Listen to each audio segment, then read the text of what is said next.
Au lendemain du sommet d'Annapolis, le président américain George Bush rencontrera de nouveau ce mercredi 28 novembre le président Mahmoud Abbas et le premier ministre Ehud Olmert à la Maison-Blanche. Cette nouvelle réunion tripartite a pour objectif de marquer officiellement le début des négociations de paix entre Israéliens et Palestiniens en vue d'arriver à un accord final à la fin de l'année 2008. We do think that as a media event, this conference in Annapolis is a very important one. Don't forget that since Madrid in October 91, there was no such conference in which almost every Arab country was represented and in one round table together with the Israeli Prime Minister. I think the thing that's probably bothering everyone here is that the three main leaders coming are very weak politically in-house. I mean, Bush is, and Olmert is, and Abbas is. So it really doesn't lead you to think that, something very dramatic and wonderful will come out of it. But, here's hoping. À Gaza, ce mardi, des dizaines de milliers de Palestiniens sont descendus dans les rues pour protester contre le sommet d'Annapolis, en scandant qu'ils ne reconnaîtraient jamais l'existence de l'État d'Israël, ni d'ailleurs aucun des accords signés par la délégation de Mahmoud Abbas qui porterait atteinte aux droits nationaux du peuple palestinien.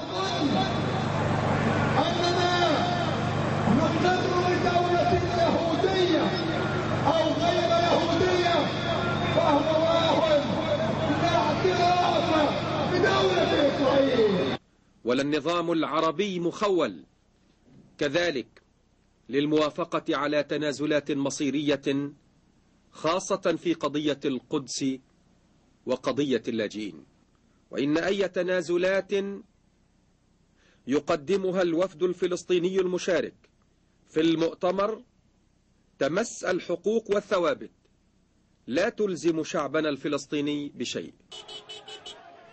En Judée-Samarie, les forces de sécurité loyales au président Abbas ont sévèrement réprimé les manifestations, ont ouvert le feu sur les manifestants à Hebron, causant un mort et des dizaines de blessés.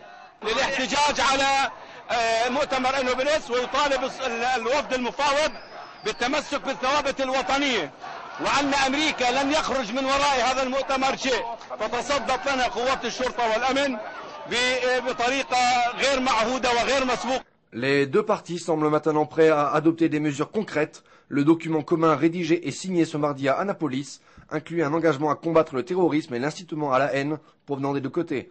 En parallèle des négociations, les deux délégations formeront un comité de suivi chargé de négocier en permanence et de trouver une solution aux sujets sensibles tels que Jérusalem.